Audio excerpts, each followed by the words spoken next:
Okay, this is going to be a little different video. This is a 400 picofarad, 45,000 volt vacuum vacuum capacitor, and we're going to show you something interesting. This is something you don't normally see: ball peen hammer and a vacuum variable capacitor. So what we're going to do here is basically just smash it, just to show you how they're built. There we go. One 400 picofarad capacitor disemboweled. Let me get this camera work a little better here.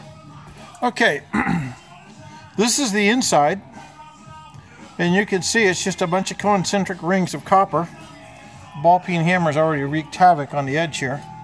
Anyway, this is what she looks like. Real nice and clean copper. You see all the little hickeys in there? Well, here they are. No, this is not Zika. These are arc spots, where it's arced over, where high power has arced over and fused up on the capacitor.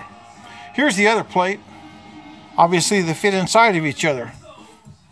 So, that's how the vacuum capacitor is built. It's just two telescoping, kind of like the Russian dolls, only this is a Russian capacitor, and just goes in and out for the different capacity, and it's anchored by what's left of its glass body.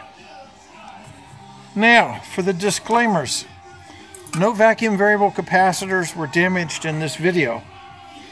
I had ordered 3 of them. The first 2 were damaged, and I got the third one intact, which is in my antenna tuner. You can see online also. Just look at 160 meter mag loop. Anyways, I just thought it'd be interesting to show you what it is. And they have this nice glass seal all around the ends here.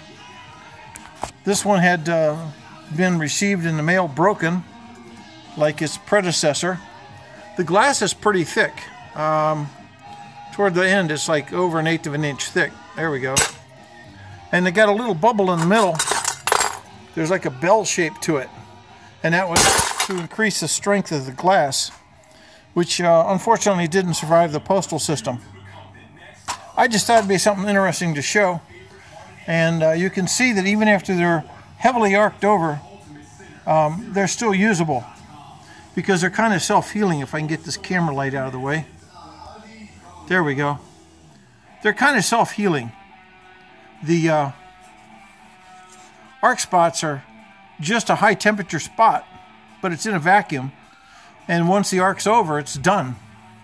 There's nothing really left over.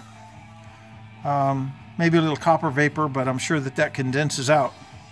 So that's what it looks like inside of a vacuum capacitor, and of course the variable version is nothing more than a moving in bell. But these Russian capacitors are pretty good. I find them to be relatively inexpensive for what they're worth. As long as you can get them shipped to you correctly and not broken. Enjoy and have a good day. This is N4MQ.